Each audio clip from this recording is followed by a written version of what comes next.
Hai guys, selamat kembali ke Kupi-Kupi Go. Apa yang saya akan sampaikan ini adalah lokasi-lokasi yang pernah disebutkan di dalam Al-Quran ataupun hadis. Namun begitu, tiada siapa yang tahu di mana terletaknya lokasi-lokasi ini. Mungkin juga tempat ini disembunyikan daripada pandangan orang biasa macam kita. Walau bagaimanapun, kita jangan terlalu taksub, anggap sahaja ini sebagai sebuah perkongsian yang menarik. Kita teruskan dengan perkongsian pada hari ini. Ini adalah 5 lokasi misteri yang dicatatkan di dalam Al-Quran dan juga hadis. Lokasi Pulau Dajjal.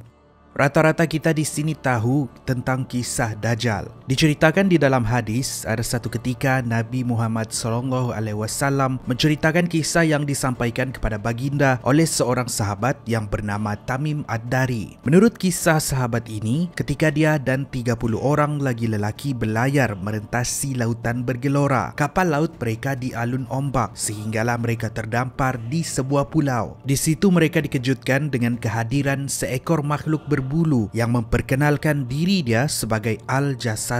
Makhluk itu kemudian menyuruh pemuda tadi dan kumpulannya untuk bertemu dengan seorang lelaki yang berada di dalam sebuah bilik kurungan. Apabila masuk ke dalam, mereka terkejut bila seluruh badan lelaki tersebut diikat menggunakan rantai besi. Lelaki itu kemudian bertanya beberapa soalan. Nabi Muhammad SAW menceritakan itu adalah Dajjal. Dia adalah seorang lelaki bertubuh besar, berkulit kemerah-merahan, matanya buta sebelah dan berambut kerinting. Dajjal akan keluar sebagai salah satu tanda besar hari kiamat. Dia akan mengaku dirinya sebagai Tuhan dan akan menyesatkan umat manusia sebelum dia diperangi oleh Imam Mahdi dan dibunuh oleh Nabi Isa. Itulah kisah Dajjal. Persoalan pokoknya yang menjadi misteri ialah lokasi tempat dia dikurung. Kalau mengikut hadis, ada beberapa tempat yang disebutkan tempat Dajjal akan keluar. Hadis riwayat Tirmizi menyebut yang Dajjal akan keluar dari timur di sebuah perkampungan Yahudi yang bernama Khurasan yang hari ini terletak di Iran. Walaupun dia akan muncul di Iran, tetapi pulau tempat kurungannya masih menjadi tanda tanya. Hanya spekulasi mengatakan tempat kurungan Al-Masih Ad-Dajjal ini terletak di sebuah pulau berdekatan Yaman dikenali sebagai Pulau Socotra. Ini adalah sebuah pulau dengan tumbuhan yang unik dan ganjil. Adakah ia benar sebagai Pulau Dajjal ataupun pulau ini dirahsiakan oleh Allah Subhanahu wa taala sehinggalah dia keluar suatu hari nanti.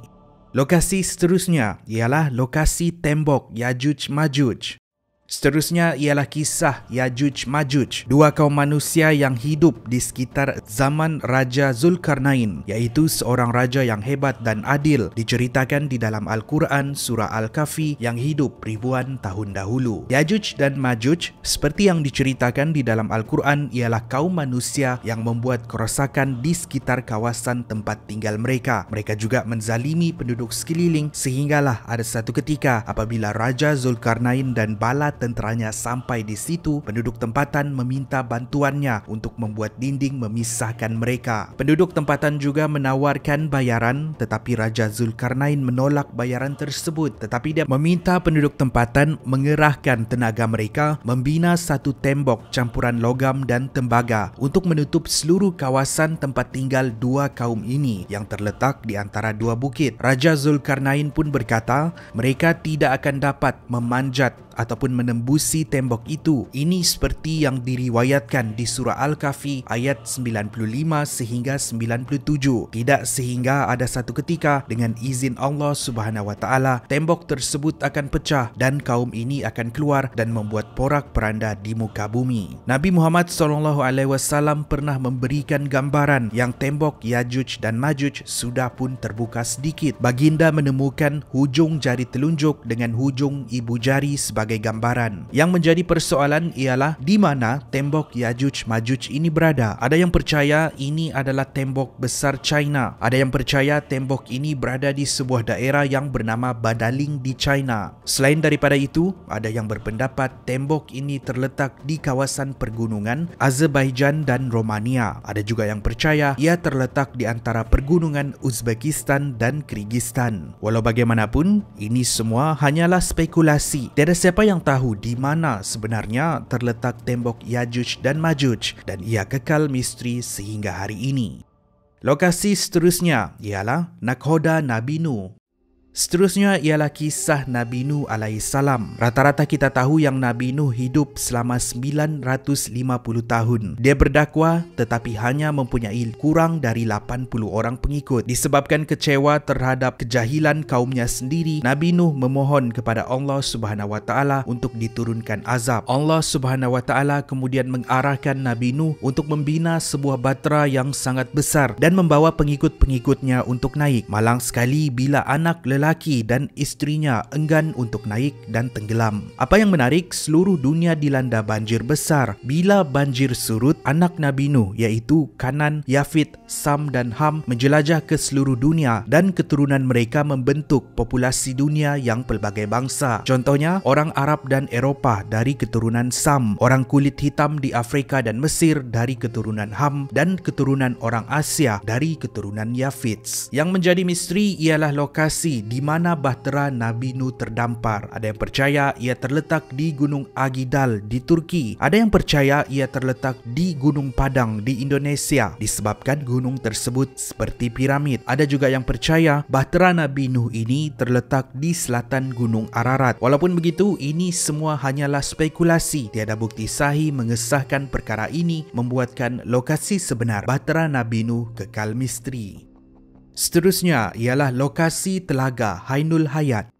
Ini pula ialah kisah Nabi Khidir, seorang Nabi yang diceritakan gemar untuk memakai jubah berwarna hijau. Ada juga yang berpendapat di mana tempat Nabi Khidir berjalan akan tumbuh hidupan hijau. Itulah dia diberikan gelaran Nabi Hijau. Nabi Khidir diceritakan hidup ketika zaman Nabi Musa alaihissalam. Ini diceritakan di dalam surah Al-Kahfi ayat 65 sehingga ayat 82. Bila Nabi Musa alaihissalam ditanya oleh kaumnya, siapakah yang paling cerdik di antara semua? Nabi Musa menjawab, dialah yang paling cerdik. Allah Subhanahu wa taala kemudian menurunkan wahyu kepada Nabi Musa yang ada seorang nabi lagi yang lebih cerdik, yaitu Nabi Khidir. Nabi Musa pun pergi bertemu dengan Nabi Khidir untuk menjadi anak muridnya. Di kisah yang lain lagi diceritakan di dalam sebuah riwayat, Nabi Khidir dan Raja Zulkarnain mencari air kehidupan di sebuah telaga. Mereka mencari telaga ini selama 12 tahun. Namun begitu, Nabi Khidir yang menemui telaga ini dan meminum air dari telaga tersebut membuatkan dia hidup lama. Telaga ini dikenali sebagai Telaga Ainul Hayat. Untuk masuk ke kawasan ini memerlukan mereka menunggang kuda betina yang masih dara. Sehingga hari ini banyak pandangan timbul di antara ulama yang menganggap adakah Nabi Khidir sudah meninggal ataupun masih lagi hidup. Persoalannya, di manakah Telaga Ainul Hayat ini? Untuk beribu-ribu tahun lamanya ini menjadi persoalan sehingga tahap di zaman silam, lokasi telaga ini menjadi keobsesan pemerintah yang mahu hidup selama-lamanya. Seperti Maharaja Qin Shi Huang dari China yang taksub untuk mencari telaga ini. Walau bagaimanapun, seperti juga kebanyakan lokasi di dalam senarai ini, tiada siapa yang tahu ia berada di mana.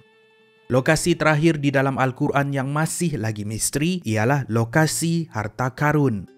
Kepada mereka yang tidak tahu, asal-usul perkataan karun datang dari kisah seorang lelaki yang hidup ketika zaman Nabi Musa alaihissalam. Ini diceritakan di dalam surah Luqman ayat 18. Lelaki ini bernama Karun, pada asalnya seorang yang beriman, malah dia diceritakan mempunyai suara yang merdu tiap kali membaca kitab Taurat. Sehingga ada satu ketika, dia meminta daripada Nabi Musa alaihissalam untuk mendoakan dia memiliki harta yang sangat banyak. Berkat doa Nabi Musa, Allah Subhanahu wa taala pun memaklumkan permintaannya, menjadikan Karun seorang yang kaya raya. Menerusi surah Al-Qasas ayat 76, setelah Karun diberikan kekayaan, dia berubah sikap menjadi seorang yang sombong, bongkak dan takbur, sehingga ada satu tahap dia enggan untuk membayar zakat. Menurut Karun, ini akan mengurangi harta yang dimilikinya. Ini membuatkan Allah Subhanahu wa taala murka dan kesemua hartanya termasuk dia sendiri ditenggelamkan.